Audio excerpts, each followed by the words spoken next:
Does a pelvic exam hurt? I'm here to give you the honest answer and practical tips to make your next exam comfortable as possible.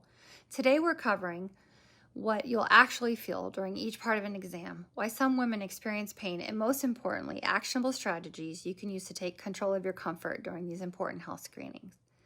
Let me break down exactly what happens during a pelvic exam. First, there's a visual examination of your external area. You won't feel anything during this part.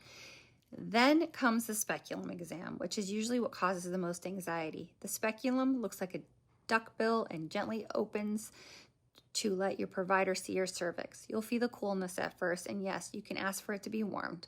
Then there's the insertion, which feels something to a large tampon, followed by stretching as it opens. Most women describe this pressure as feeling full rather than actual pain.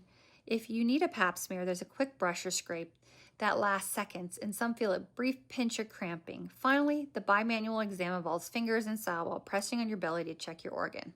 Now, does this hurt?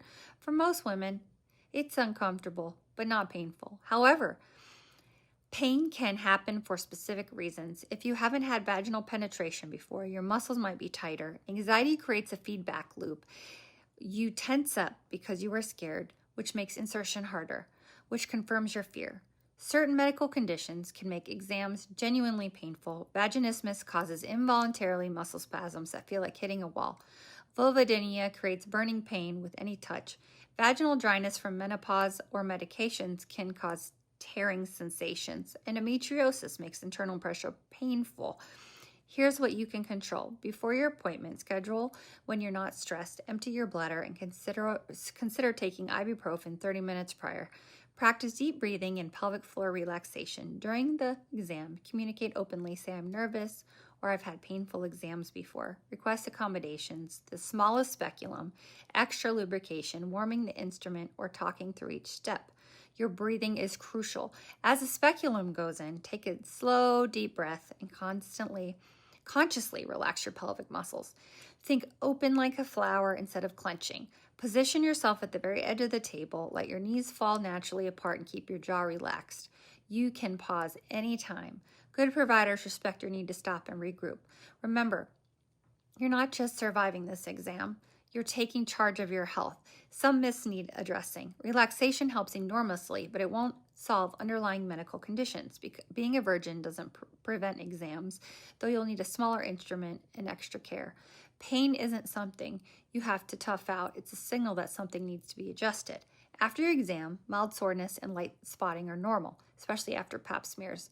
This should resolve within a day. However, call your provider for heavy bleeding, severe pain, fever, or symptoms lasting more than 48 hours.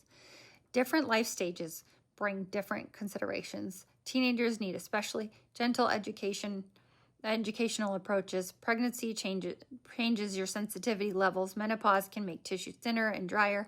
If you have trauma history, seek providers trained in trauma-informed care. Look for healthcare providers who listen without judgment, explain procedures clearly, respect your comfort needs, and make you feel safe. Don't settle for dismissive care. Your reproductive health matters too much. For ongoing pelvic health, consider regular exercises, management, and paying attention to your body's signals. Some women benefit from pelvic floor physical therapy or specialized treatments for conditions like vaginismus. To recap, most pelvic exams involve pressure and not pain. You can request accommodations, controlling your breathing, and pause when needed. If exams are consistently painful, seek specialized care. For those dealing with vaginismus or pelvic muscle tension, tools like VuVatech vaginal dilators can help you practice relaxation techniques at home. Remember, you deserve comfortable, respectful health care. Like this video, if it helped you, subscribe for more pelvic health education and share with anyone who might benefit from this information.